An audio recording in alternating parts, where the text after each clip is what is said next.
이 시간 우리에게 주신 하나님의 말씀은 로마서 4장 17절에서 22절의 말씀입니다. 로마서 4장 17절에서 22절의 말씀을 우리 하나님을 경외하는 마음으로 자리에서 일어나셔서 한 절씩 교독함으로 한 마음 한 뜻으로 힘차게 선포하겠습니다. 기록된 바 내가 너를 많은 조상의 민족의 조상으로 세웠다 하심과 같으니 그가 믿은 바 하나님은 죽은 자를 살리시며 없는 것을 있는 것으로 부르시는 이시니라.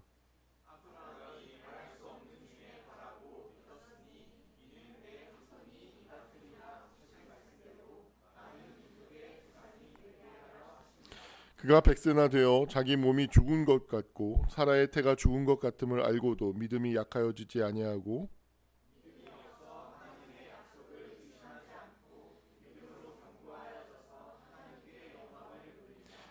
약속하신 그것을 또한 능히 이루실 줄을 확신하였으니 그러므로 그것이 그에게 의로 여겨졌느니라.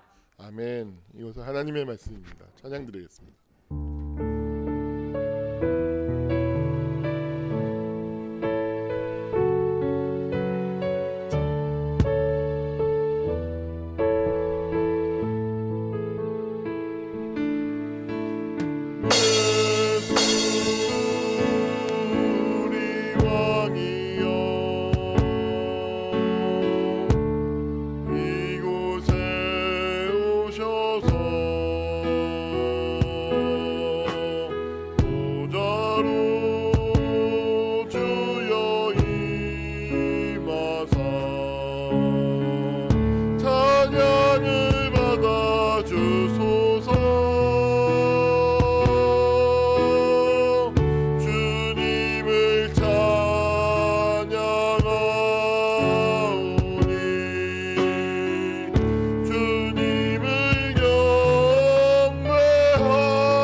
앉으시기 바랍니다.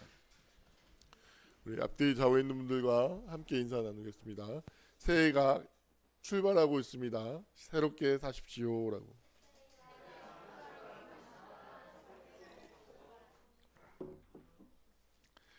네.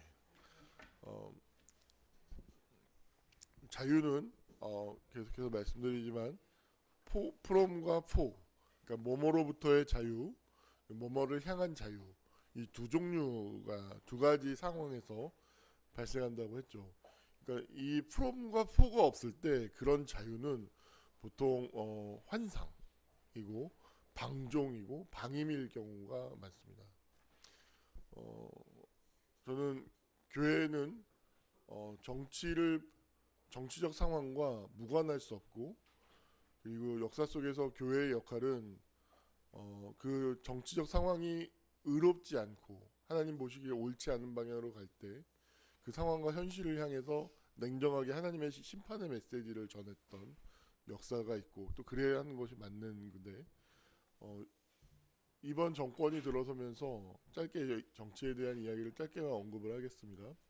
자유에 대한 이야기가 정말 많이 나옵니다. 그런데요, 그분들이 하고 있는 자유가 무엇일까 생각하면 구체적인 상황에서 프로맨과 포죠. 그럼 뭐뭐로부터의 자유인데, 뭐뭐로부터의 자유는 끊임없이 얘기를 많이 해요. 그럼 무엇을 향해서 나아가겠다라고 얘기하잖아요. 근데 무엇을 향해 포가 없어요.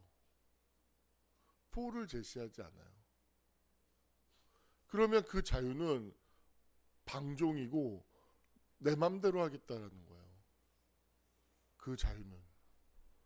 그 자유가 있을 때 무엇을 향해 나아가지 않으면 그 자유는 진정한 자유가 아닙니다.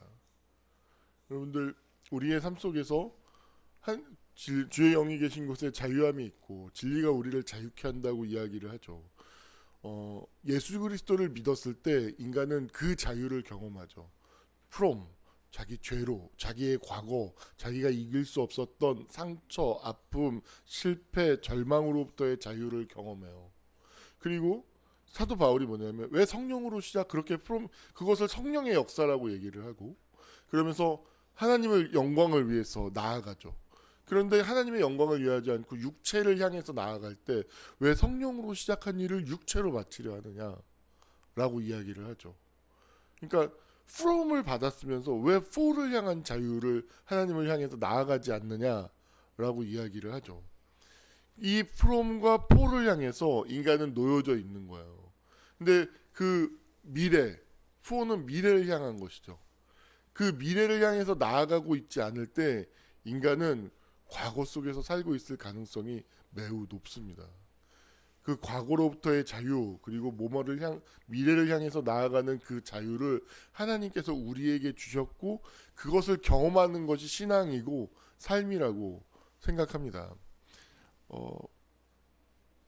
우리가 새해가 시작됐잖아요. 참 감사한 건 이제 연말에는 from, 연초에는 for에 집중할 때죠. 우리 당신은 지금 어디를 향해 가고 있습니까? 한번 더 이렇게 정신 차리십시오. 인사합시다.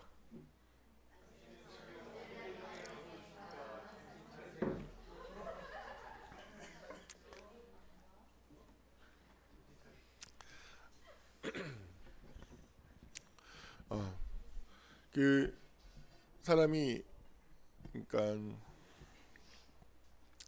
아프다는 것, 아픔이 많다라는 것은 어찌 보면 그 아픔과 거리를 둘 수 없을 때 그것이 정말 진정한 의미에서 아픔인 거예요. 어떤 면에서 가장 무서운 것은 자신이 아픈 줄도 모르고 아프고 있는 상태가 있다라는 것이죠. 절망하고 있으면서도 절망하고 있는지도 모르고 있는 상태가 있죠. 제가 프로이드에 관련된 책을 어린 시절 20대 중반에 처음 접하면서 굉장히 크게 어떤 울림으로 다 경험했던 이유는 뭐냐면 내가 스스로를 속이고 있을 수 있구나. 내가 행복하다고 얘기하지만 실은 절망하고 있을 수 있구나. 난 기분이 좋아 라고 얘기할 수 있지만 난 실은 기분이 나쁠 수 있구나. 나는 할 수 있어, 자신감이 있어 라고 얘기하지만 할 수 있지만 진실은 난 아무것도 할 수 없어. 무력하고 절망하고 낙심하고 있을 수도 있구나 라는 사실을 알고 난 다음에 굉장한 충격을 받았어요. 누굴 믿고 살지? 이제부터 나도 믿을 수가 없게 됐어. 그 전에는 그래도 하나님을 그렇게 강하게 믿지 않았으니까 나라도 믿어야겠지 생각하고 살았어요. 그런데 그런 글들을 접하게 되면서 나도 나를 믿을 수가 이제는 없게 됐다. 큰일 났다. 누굴 믿고 살지? 하는 암담한 상황에 놓였던 것이 기억이 납니다. 만약에 내 스스로를 속이고 있다. 내가 나의 진실을 마주하지 않기 위해서 스스로를 속이고 있다면 이것이야말로 가장 큰 환난 아닌가? 라는 생각을 하게 되었어요. 그래서 그 스스로를 속이고 있는 상태, 기만의 상태를 가리켜서 성경은 인간을 향해서 그 상태를 죄다, 하마르티아, 관역에서 어긋나 있다라는 것이죠. 이것은 다시 말해서 모든 인간은 관역으로부터 어긋나져 있는데 마치 자신이 관역을 향해 가고 있고 관역을 가지고 있는 것처럼 스스로를 속이면서 살아가고 있는 것. 그래서 어떤 사람이 가장 죄가 많냐라고 얘기할 때 하나님 앞에서 나 죄가 없다라고 얘기하는 사람이 가장 죄가 많은 상태에 있는 사람이라는 것이죠. 그래서 성경은 우리에게 확고 진실하게 요구하는 것이 무엇이냐면 바로 삶의 진실성입니다. 그 진실성, 스스로를 속이고자 하지 아니함. 나 자신을 속이면서 살고자 하지 않는 그 진실함을, 그 진실성은 신앙은 우리에게 요구를 해요. 그리고 그것이 바로 회개를 이루는 열매로 이어지게 되는 것이죠.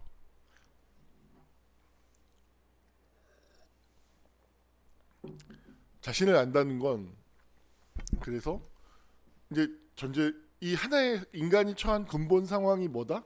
인간은 자기를 속이면서 살고 있다. 다시 말해서 인간은 내가 그냥 존재하고 있지만 그 상태가 진실의 상태가 아니다라는 거예요. 인간이 진실이에요. 동물성이 나 배고파. 나 밥 먹고 싶어. 나 졸려. 이런 차원에서는 다 진실할 수 있죠. 그렇지만 인간은 그런 차원에서 삶이 이루어지지 않아요. 인간은요, 생각보다 되게 복잡한 존재입니다. 제가 언젠가도 말씀드렸지만 치매에 걸린 어머니 이청춘 그 소설가와 그 소설가의 어머님이 치매에 걸리는 어느새 이제 세월이 흘러서 이청춘 작가님도 돌아가셨는데 소설가도 그분의 어머님이 이제 치매가 오셔가지고 언어를 점점 상실해 가는 거예요. 심지어 자식의 이름도 다 잊어먹어요.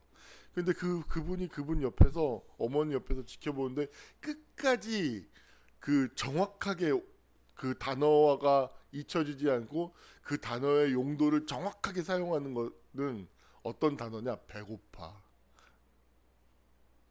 밥 줘, 나 졸려, 나 아파, 나 피곤해.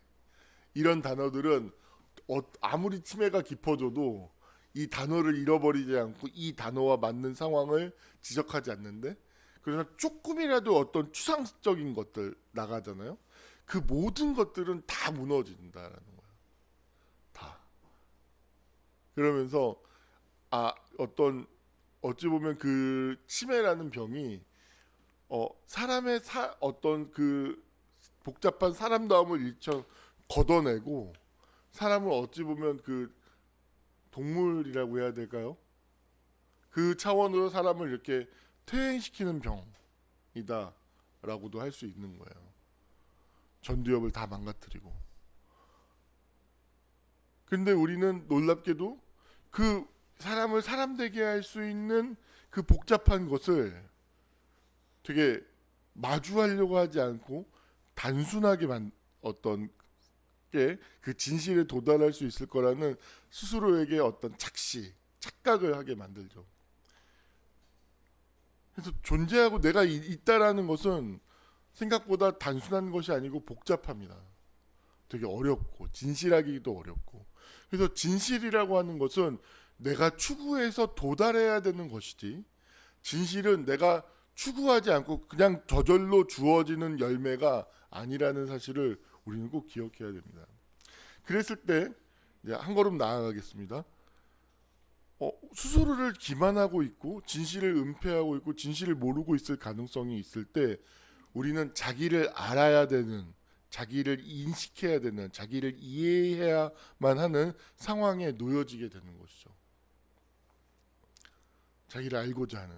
근데 그때 인간은 무엇을 경험하게 되냐면 어떤 분리되는 과정을 경험해요. 성경에요. 여러분들 그 창세기 이후에 줄기차게 여호와 하나님에 대한 신앙과 대립하는 신의 이름이 나와요. 그게 뭐죠? 바알 신이죠. 바알 신은 철저하게 모성적인 신이에요. 돼지에 속한 신이죠. 너무나 모성적이어서 그 신 자체가 많은 풍요, 열매, 어떤 축복, 성, 그것이 어떤 인간에게 어떤 동물성과 연결되어져 있는 것과 너무나 짝짝 달라붙어 있기 때문에 그 근동 아시아에서 그 모성적 신의 파워가 어마어마했어요. 심지어 엘리야 시대 때는 나 외에는 그러니까 부성적 신, 야훼 신을 가진 사람이 없다라고 이야기를 할 정도로 사람들이 그 혼합주의, 종교적 혼합주의에 다 빠져들어서 어떤 그 모성적 신을 투사해서 야훼 하나님, 출애굽의 하나님, 창세기의 하나님을 투사해서 변질시키는 일들이 벌어지고 있었죠. 성경은 줄기차게 무엇을 이야기하냐면 그런 모성적인 것에 대한 어떤 배격이라고 얘기를 해야 되나요? 모성적이 대한 것에 대한 어떤 뛰어넘음에 대한 이야기예요. 제가 불금 때도 이야기했지만 창세기 전체의 주제가 바로 분리에 대한 이야기예요. 에덴 동산을 어찌 보면요, 에덴 동산이야말로 가장 모성적인 것이 충만하게 이루어지고 있는 상태라는 것이죠. 어떤 결핍도 없어요. 어떤 부족도 없어요. 먹고 모든 게 채워지고 있는 낙원 천국을 생각하면, 그래서 그런 모성적인 것이 완벽하게 채워진 공간으로 생각해요. 저는 그건 지옥이에요. 너무 끔찍해요. 왜냐하면 거긴 자유가 없어요. 여러분, 왜요? 뭐뭐를 향해 나아갈 필요가 없잖아요. 권태롭지 않을까요? 너무너무 지루하지 않을까요? 저는 어느 날 성경을 그런 관점에서 봤어요. 얼마나 지긋지긋했으면 동산 나무의 열매를 따먹지 말라고 했는데, 얼마나 지루하고 심심했으면 그걸 먹었을까. 한편으로는 이해된다. 그게 인간이지. 그렇지 않을까요? 그 에덴 동산에서의 시간은 우리와 같은 시공간 개념이 아니에요. 창조되고 한 10,000년이 지났을까요? 우리는 생각했을 때 이런 나쁜 새끼들, 이런 마음 감정이 드는 게, 하나님이 생기를 부어놓고 지은 다음에 한 달 정도 지난 다음에 이거 엄청 맛있어 보인다 하고 먹어서 이런 나쁜 새끼들 막 이런 감성이 들어요. 근데요, 여러분, 창조하고 지금 우리가 느끼는 시간으로 한 10,000년 정도 지난 다음에 그런 일을 했다고 한번 생각해봐요. 어느 날 보니까 동산 나무의 열매 먹음직해 보여. 먹어보자 하는 생각. 딱 10,000년 정도 지났으면, 여러분 이성적으로 생각해봐요. 이해되지 않아요? 깊이 공감이 되지 않아요?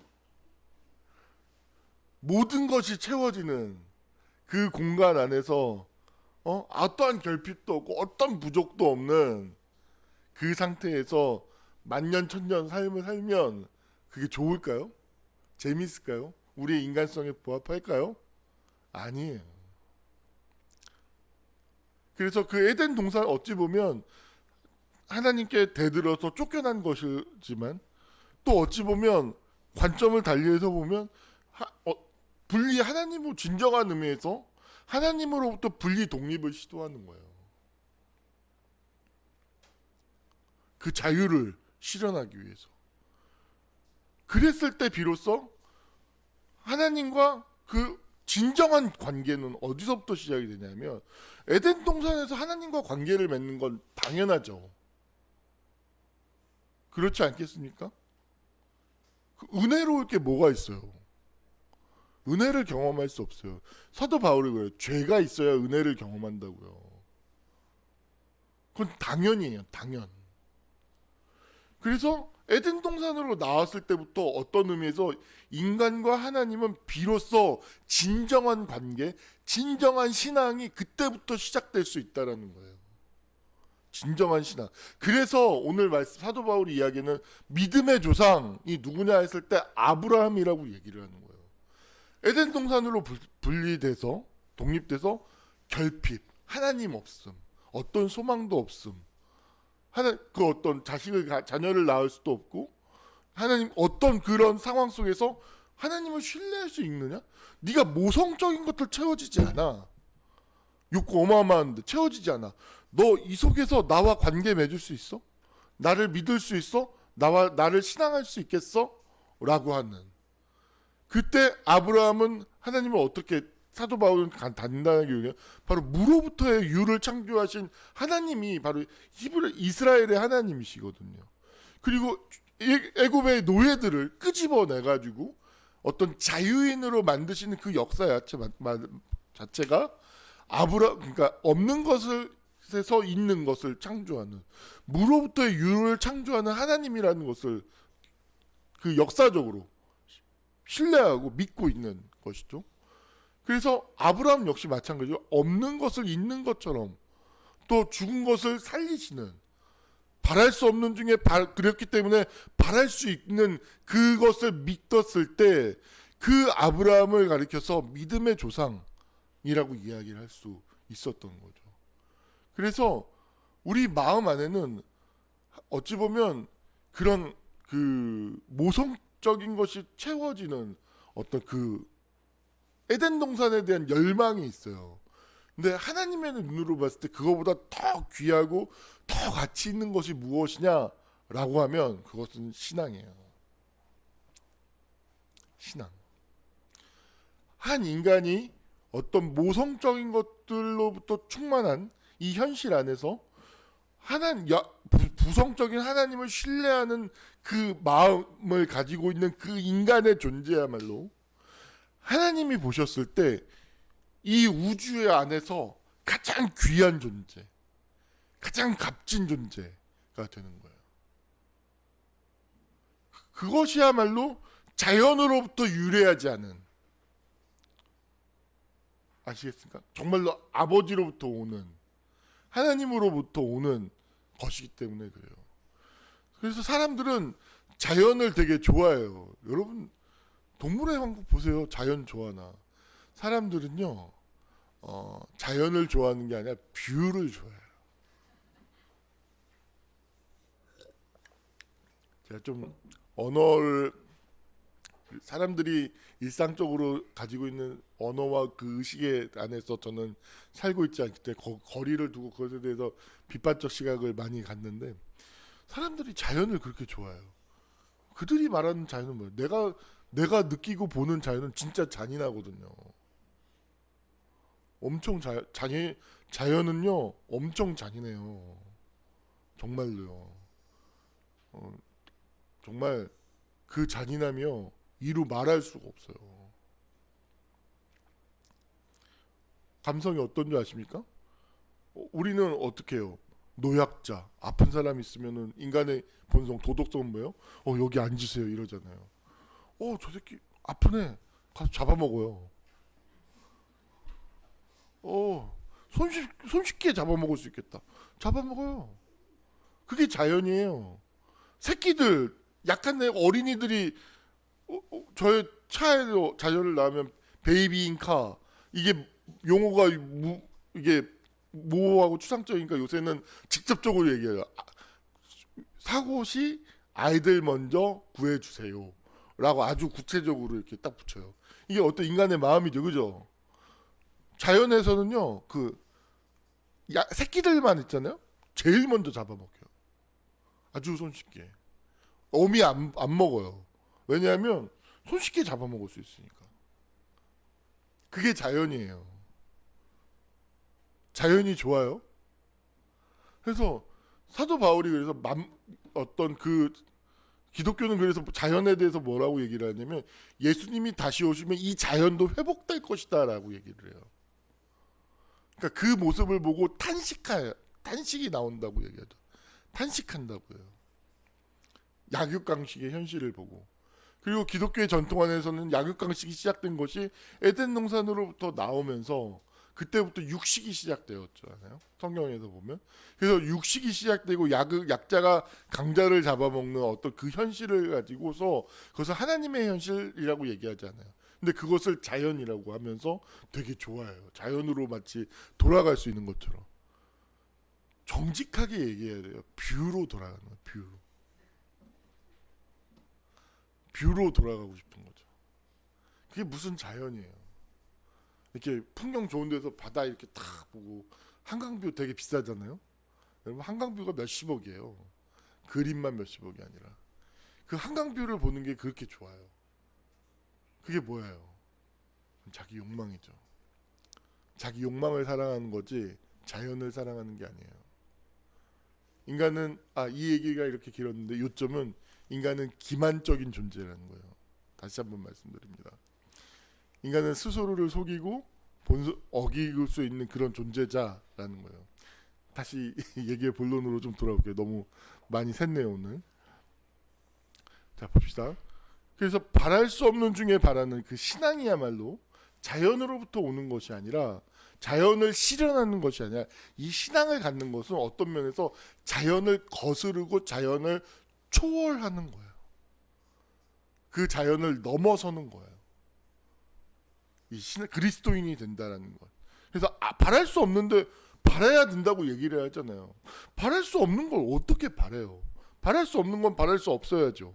그것에 순응해야 되는데 성경은 하나님은 우리에게 뭘 요구하냐면 바랄 수 없는 것을 바라라고 얘기를 해요. 그것이 믿음이고 그것이 신앙이라는 거죠. 그러면 신앙은 뭐 존재론적으로 다가가면 다 한번 이제 더 나아가겠습니다. 자 보십시오. 오늘 설교는 불금 설교를 조금 쉽고 좀 더 세밀화하는 이야기. 불금 때 되게 불금 설교 꼭 몇 번 들어보십시오. 되게 중요한 이야기가 그 안에 담겨 있습니다. 그러니까 인간이 스스로를 기만하고 있는 상태, 어떤 면에서 아픈 상태, 병리적인 상태는 무엇이냐면 나는 아프지 않아. 난 괜찮아. 난 아무 문제 없어. 라고 이야기하고 있는 상태죠. 그런데 그렇게 믿고 있고 그렇게 확신하고 있고 그렇게 행동하는데 어떤 결과들이 나오냐면 난 괜찮아. 난 유능해. 하는데 유능하지 않은 결과들이 계속 나와요. 그러면 사람이 정상적이라면 그런 결과들이 나오면 문제를 밖에서 찾아야 될까요? 안에서 찾아야 될까요? 안에서 찾아야죠. 저는 정말 아프고 좀 창피하고 슬프고 화도 나고 복잡한 감정을 느끼지만 우리미하고 이하를 보면서 그 아이들을 뭐라고 탓하지 않아요. 일차적인 탓은 저에게 있으니까요. 제가 어떤 그 아이들에게 주어야 될 것, 내가 했어야 되는 역할들, 내가 채워줬어야 되는 그 자리들을 채워주지 않았을 때, 결국엔 이런 결과를 맞이하는구나, 이런 꼴을 맞이하는구나. 똥인지 된장인지 먹어봐야 아냐 너는 했는데 나도 결국엔 똥을 먹어보고서야 이게 내가 똥 싸고 다녔구나. 이 똥은 내가 치워야지 그러면 하는 생각이 듭니다. 그러니까 문제를 밖에서 찾지 않고 안에서 찾죠. 그랬을 때 그 사람은 소망이 있어요. 포를 향한 소망이 있어요. 근데 문제를 밖에서 찾아요. 환경 때문이야, 상황 때문이야, 너 때문이야 라고 얘기를 하면 그 사람은 소망, 변화, 포가 없어요. 그래서 어떤 이 문제를 밖에서 찾지 아니하고 안에서 찾는 사람들, 어떻게 그 사람들은 밖에서 찾고 안에서 찾을 수 있는가, 이것에 대해서 좀 얘기를 할게요. 불금 때 이야기했던 것을 좀 더 얘기하면 손흥민 얘기를 했어요. 손흥민이 가지고 있는 운동선수 중에서 아주 특이한 거죠. 여러분들 운동 잘 생각해 보세요. 손흥민과 손흥정, 여러분 축구선수 아버지 이름 알아요? 마라도나, 펠레, 이승엽, 차범금. 아빠 알아요? 아빠? 운동 김연아 엄마 알아요? 엄마? 김연아 엄마가 많이 도와줬대. 근데 엄마 알아요? 이거 굉장히 너무너무 특이한 유니크한 현상이에요. 한 축구선수, 위대한 슈퍼스타가 한 분야에서 슈퍼스타가 등장했는데 그것과 동시에 연관 검색어로 바로 딱 달라붙는 게 아버지예요. 이게 왜 이럴까? 이것에 대해서 굉장히 특별한 거기 때문에 생각해 봐야 돼요. 손흥민이라고 하는 현상은 그래서 일반 여느 스포츠에 대한 이야기, 스포츠 스타에 대한 이야기가 아니에요. 그 아버지가 축구 선수로서 프로 축구까지 했기 때문에 나름 엘리트였죠. 그런데 안 되고 축구를 일찍 그만두고 부상당해서 보니까 연탄 배달도 하고 지하실에 굉장히 어려운 시절을 보냈어요. 굉장히 그 시절 지금만 해도 무슨 유소년 축구단 하는 것이 많은데 그 아버지 세대, 저보다 조금 윗세대예요. 저보다 한 10년 정도 윗세대인데 그 세대만 해도 그런 게 없었어요. 진짜로. 어디. 그래서 정말로 축구 선수가 운동선수, 엘리트 운동선수 하다가 그만두면 그것과 관련된 분야의 일을 할 수 있는 거는 정말로 거의 할 게 없는 그런 것이었죠. 그래서 그런 어떤 암담한 상황 안에서 어떤 자녀를 키우고 손흥민이라는 자식을 키우는데 그 관계 안에서 어떤 그 이야기가 손흥민을 만들어내는 거죠. 그러니까 지난 시간에도 얘기했지만 인간의 내면은 관계를 통해서 만들어져요. 나의 밖에 있는 관계를 통해서 인간의 내면은 만들어져요. 그러니까 인간의 내면이라고 하는 건 내가 스스로가 만든 건 하나도 없어요. 관계를 통해서 다 만든 거예요. 제가 운전하다가 창피한 이야기지만 제 예를 들겠습니다. 운전하다가 이렇게 화가 나잖아요. 그러면 이렇게 육두 문자도 나오고 이렇게 어떤 그 되게 그런 감정들이 나와요. 제 아내가 그런 저를 보고 한마디를 하더라고요. 꼭 그렇게 바닥을 보여야겠어, 당신?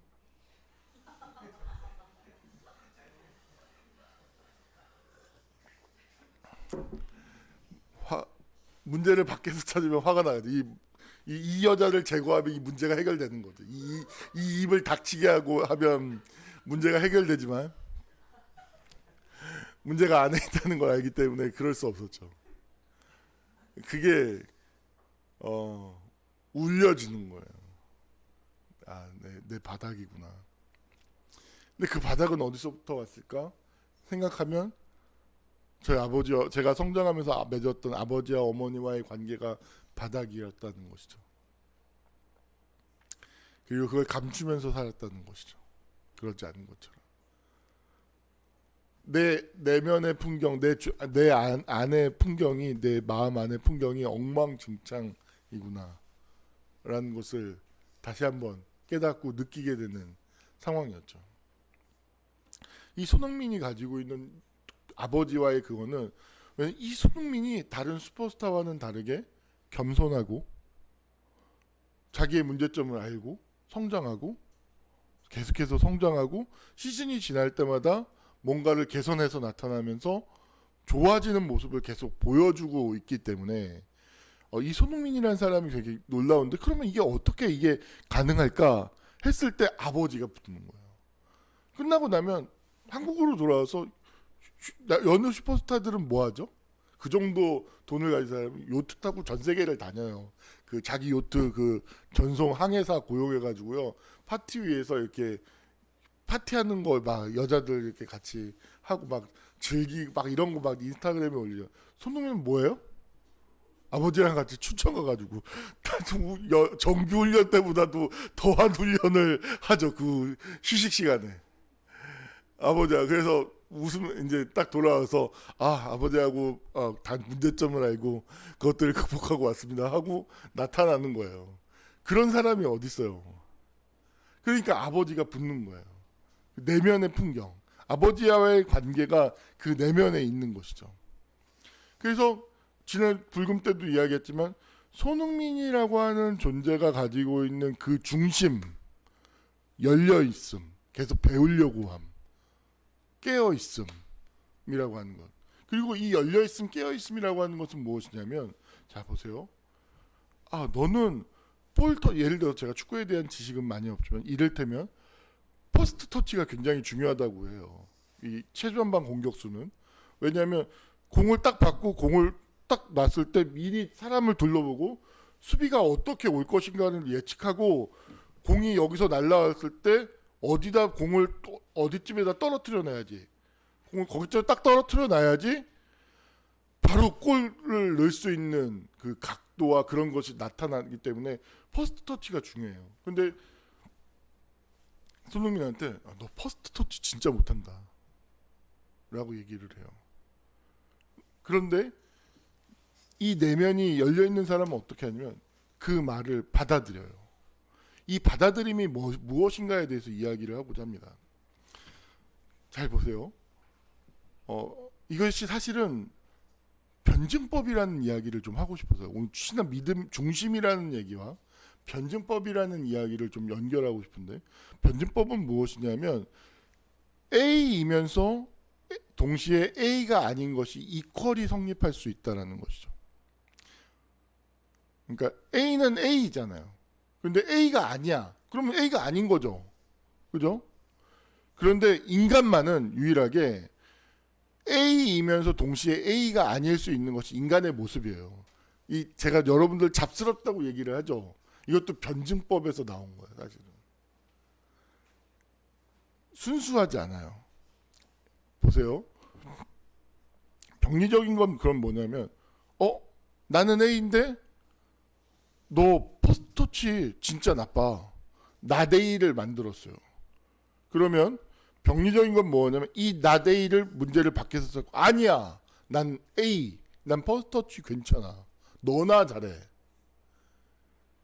하게 되는 거죠. 그런데요. 손흥민은 퍼스터치가 나빠. 그래? 받아들여요.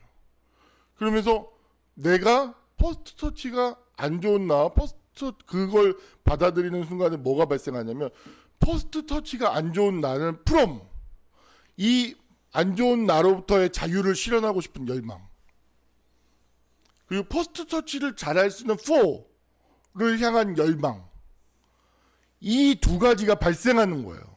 이것을 변증법적 긴장이라고 얘기를 해요. from 퍼스트 터치가 좋지 않아. 인정. 이거로부터 벗어나야겠어. 이거로부터 자유롭고 싶어. 퍼스트 터치가 좋은 나로 나가 되고 싶어. A이면서 동시에 A가 아닌, 또 A이면서 동시에 A가 아닌 이 변증법적인 대립과 모순이라고 하는 긴장이 발생하게 되는 거죠. 신앙은, 그러니까 인간이라고 하는 것은 뭐냐면 바로 다른 동물과는 다르게 동물은 이런 변증법적인 대립과 긴장이 없어요. 보십시오. 한번 사자로 태어나면요, 사자예요. 계속 A예요. 나데이가 사자가 아닌 게 될 수 없어요. 그런데요, 인간은 주어진 본질이 없어요.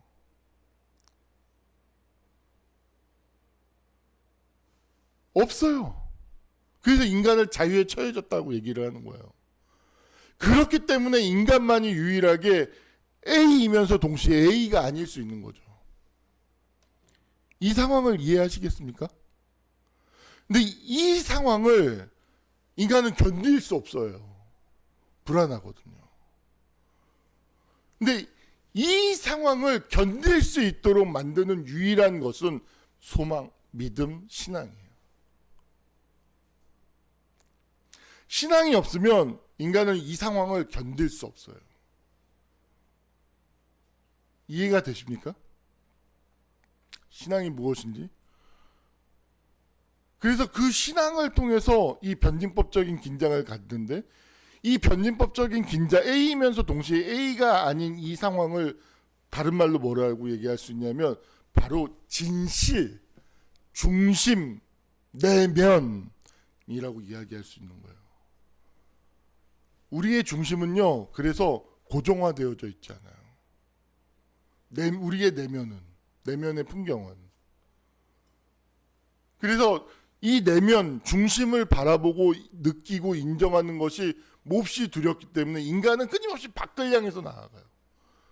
무엇인가를 사는 걸 좋아하고, 무엇인가를 놓는 걸, 막 먹는 걸 좋아하고, 무엇인가 막 그래요. 인간은 끊임없이 그런 경향이 있어요. 그것이 나쁘다는 것이 아닙니다. 근데 이 아브라함이 바랄 수 없는 중에 바라는 이 상황, 없는 것을 있는 것 같이 부르시는 이 상황이 바로 변증법적인 긴장 상태라는 것이죠. 그 상황 속에서 아브라함은 끊임없이 믿음을 선택했다는 거예요. 믿음을. 그리고 갈 바를 알지 못하지만 끊임없이 믿음을 선택하면서 나아갔을 때 하나님께서 그 믿음을 가진 자에게 약속을 지키셨죠. 그리고 그 믿음을 가진 것을 하나님께서 의로 여기셨다라고 얘기를 해요. 그래서 율법을 지키는 것을 통해, 율법을 지키는 건요, 어떤 면에서 이런 변증법적인 긴장을 없애버려요. 그냥 A는 A다라는 거죠. 나데이야, 이건 심판, 저주, 배제. 예수님도 그런 논리로 사람들에게 배척당했죠. 안식일에 왜 사람을 고치냐는 거야. 왜 안식일에 장님을 눈뜨게 만드냐는 거지. 화가 난다는 거야. 배제하는 거예요. 그 행동을. 자, 보십시오. 사람이 그래서 자기를 성찰하고 진실하는 사람은 무엇을 갖게 되냐면 자유를 얻는데, 이 자유는 불안과 불확실성과 결정되어져 있지 않은, 이미와 아직이 동시에 공존하는 A이면서 A가 아닌 그 상황을 마주하게 돼요. 이것이 바로 인간이 갖게 되는 책임을 경험하게 되는 근본적인 상황인 거죠. 그 속에 있을 때 내가 책임을 어떤 프롬으로부터 자유롭지 않고 내가 포를 향해서 나아가지 않는다면 그건 내 책임이야 라는 것을 경험해요. 그러니까 에덴 동산으로부터 나온 어떤 모성적인 것으로부터 나온 개별화되고 분리되고 독립된 인간의 정상적인, 항상적인, 평상적인 그 마음의 상태가 바로 이러한 상태다라는 거예요. 이러한 상태에 있기 때문에 책임감을 느끼고 긴장을 경험해요. 그리고 그 긴장은 인간을 파괴시키는 것이 아니라, 여러분 홈런을 치게 되는 그 짜릿한 순간들 보십니까? 어떤 예감할 수 있어요. 근데 예감은 할 수 있지만 예언은 못해요. 그래서 홈런을 딱 맞는 순간에 그럴 줄 알았어 이렇게 얘기를 하지, 들어서기 전에 홈런 칠 거야 라고 얘기를 절대 못해요. 그런데 그 예감, 인간은 영물이기 때문에 예감을 한단 말이에요. 예감을 하는데 딱 맞는 순간 넘어갔다 바로 알아요. 직관적으로 그럴 줄 알았어. 왜일까요? 그 투수와 타자 사이에 놓여져 있는 그 팽팽한 긴장, 뭔가 일이 터질 것 같은 그 긴장을, 팽팽한 긴장의 상태를 인간은 예감해요. 뭔가 느껴요. 마치 여러분들 고스톱 치면서 경험해보지 않으셨습니까? 이제 쌍피에 눈이 멀어가지고. 모르시는구나. 전 중학교 때 쳐봤습니다. 지금 그 뒤로는 안 쳐봤어요. 한 번도. 똥이라는 게 있어요. 여러분 모르시는구나. 똥에는 쌍피라는 게 있어요. 그러니까 다른 건 다 1점인데 그거는 2점이에요. 2점이에요. 점수가 2배 더블로 줘요. 그 똥 쌍피가 딱 눈에 나와요. 그러면 내가 그걸 가지고 있어요. 그러면 아무것도 가리지 않고 저걸 먹으려고 해요. 근데 어떤 예감이 오는 거죠. 근데 어떤 예감이 오는데, 아까도 말씀드린 예감은요, 어떤 긴장이 발생하는 거예요. 예언을 할 수가 없어요. 그래서 아까 말한 홈런 맞는 순간 딱 그런 것처럼, 이거 뭔가 느낌이 이상한데, 뭔가 꺼려지는데 싸고 넘기는 순간에 이럴 줄 알았어가 발생하는 거죠.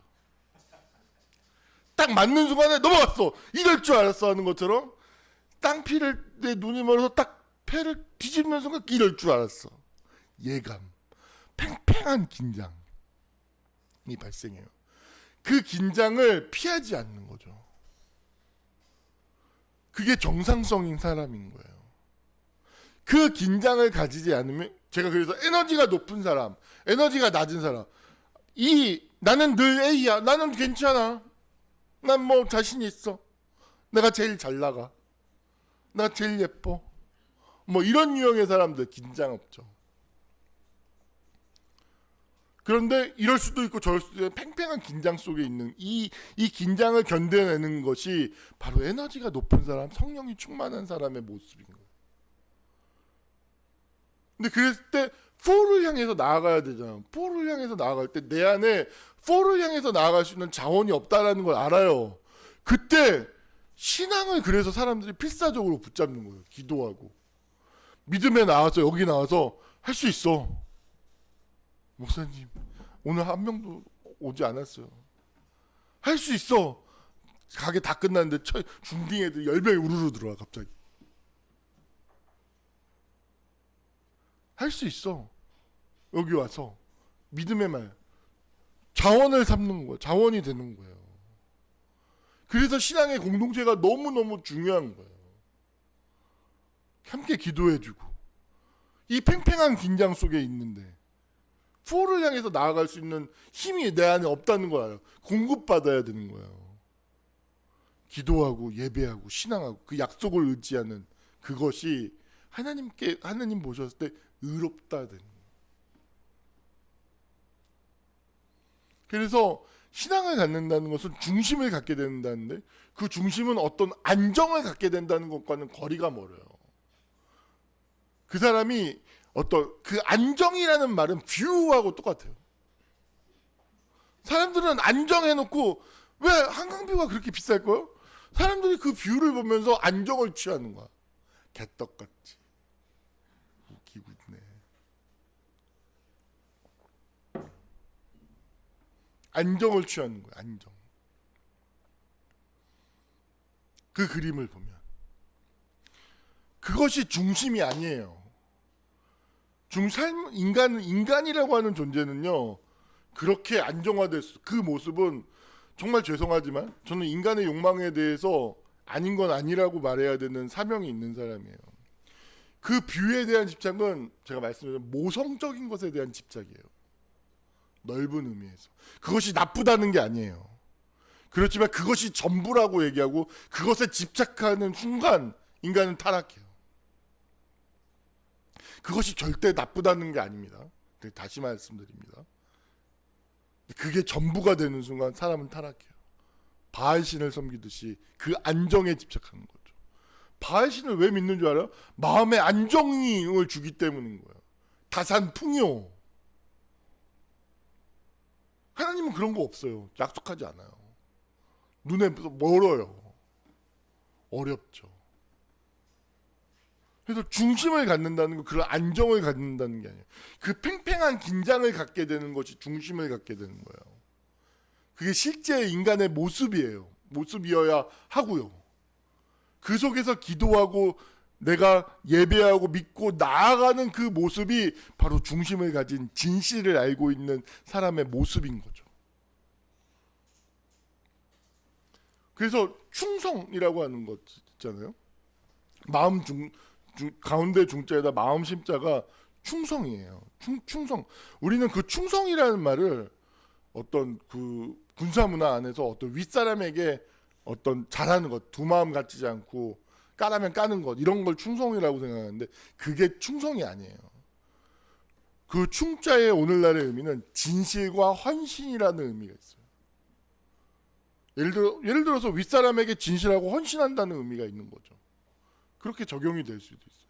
마음에 중심이 있다라는 거예요. 이 사람은 진실하다는 거예요. 진실. 아까 말했죠. 인간은 나 괜찮아. 실은 안 괜찮다고 해요. 기만한다고 했어요. 나 괜찮아라고 하는 사람이 꼭 안 괜찮아 하는 뒤통수를 쳐요. 스스로를 기만하는 사람이 너 진짜 사랑해? 안 사랑해를 만들어내요. 근데 너 나 사랑해? 얘기했을 때 그 말 앞에 주저하게 돼요. 잠깐만 좀 시간을 줘. 그럼 상대방은 실망하죠. 이 말하는데 그렇게 시간이 필요해? 난 필요해. 한 1년 있다 얘기해요. 나 너 사랑하는 것 같아. 결혼하자. 뭐 이런 거죠. 말했으면 이미 사랑하고 있는 것도 있는데 아직 사랑하고 있지 않은 이 변주법적인 긴장이 관계의 실제인 거예요. 이미 좋아하는 부분이 있어요. 하지만 아직 안 좋아하는 것도 많아요. 근데 이 아직에 대해서 확신할 수가 없어요. 이미에 대해서는 확신할 수 있지만. 그러니까 다 스스로를 속이잖아요. 이 사람이 진실되고 헌신된 사람이에요. 그러니까 주저해요. 그 말을 하는 데 있어.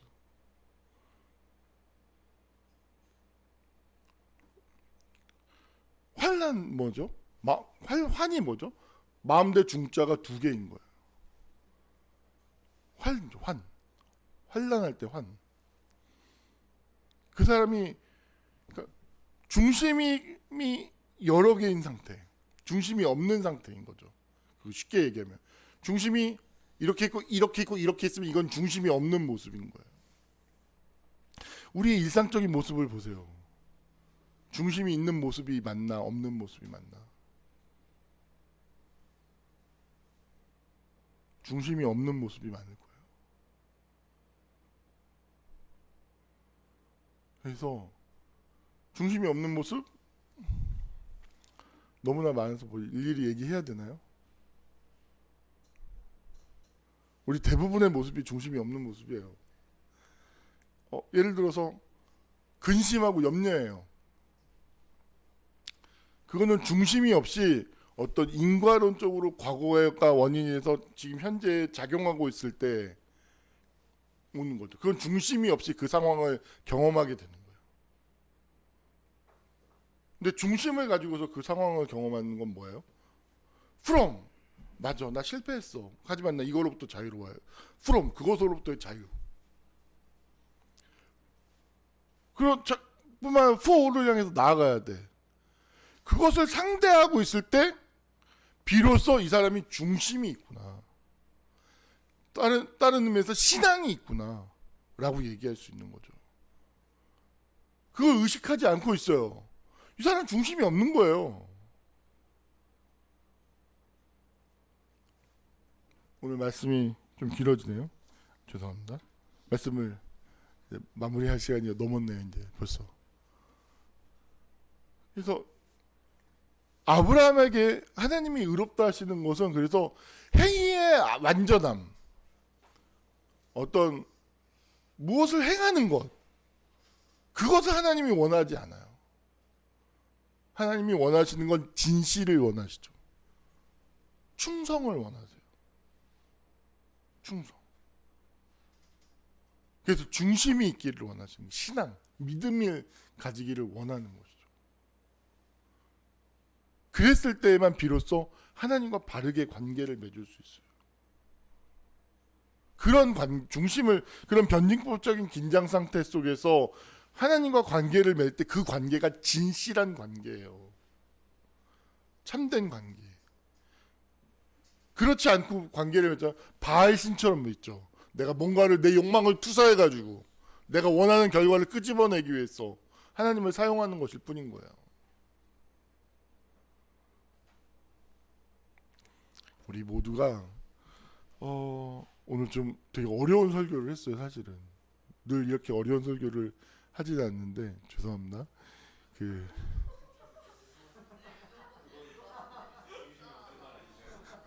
예, 빈말이 있구나. 그래서 성찰하는 삶과 기도하는 삶은 끊임없이 이 중심을 만들어가는 삶이에요.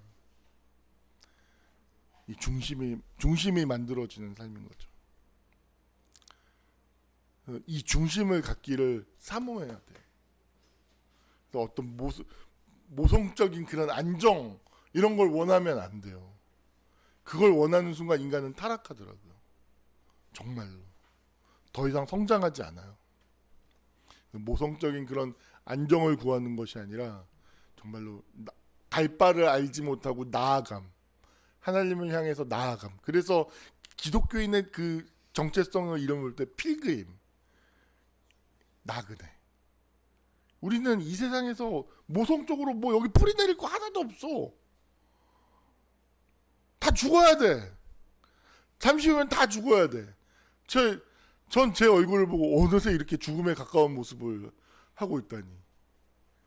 제 20대 때의 모습을 저는 분명히 기억하거든요. 면티 하나만 둘러도 그렇게 멋있었던.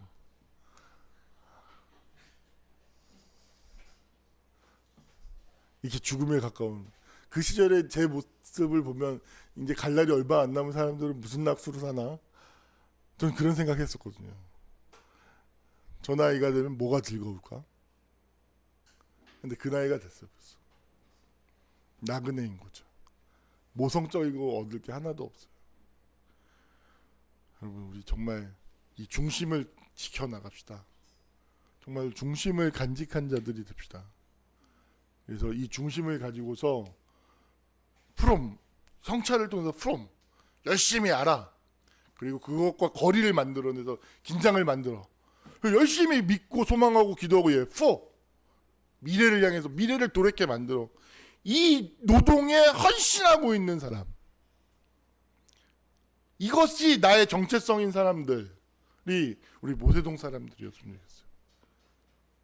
그래서 모세동 사람들 못 알아. 우리끼리 어찌 보면 암구야. 모세동 사람들은 뭐해? 우리는 from으로부터 자유롭기를 원해. 그리고 for를 향해서 나가. 뭔 귀신 신하나 까먹는 얘기야. 그런 게 있어. 하고 이렇게 멋있게 이야기할 수 있는 그런 마음이었으면, 그런 삶을 살고 있었으면 좋겠어요. 삶 속에서. 네. 기도하겠습니다. 살아 역사하시는 아버지 하나님, 아브라함이 갈 바를 알지 못했고 또 모든 소망이 끊어진 상황 속에서 하나님을 믿었다고 합니다. 이것이 무엇을 의미하는지 깊이 생각하게 하시고 내 삶을 생각하게 하시고, 아브라함처럼 내가 존재하고 있는데 내가 나를 일깨워서 아브라함처럼 나를 세워서 하나님을 향해서 나아갈 수 있는 존재가 될 수 있도록, 삶을 살아갈 수 있도록 우리를 깨워주시고 일깨워주시고 우리와 함께 하시고 우리를 도와주시고 우리에게 복 내려 주시옵소서. 이 모든 것을 우리를 죄에서 구원하신 예수님의 이름 받들어 기도하옵나이다. 아멘.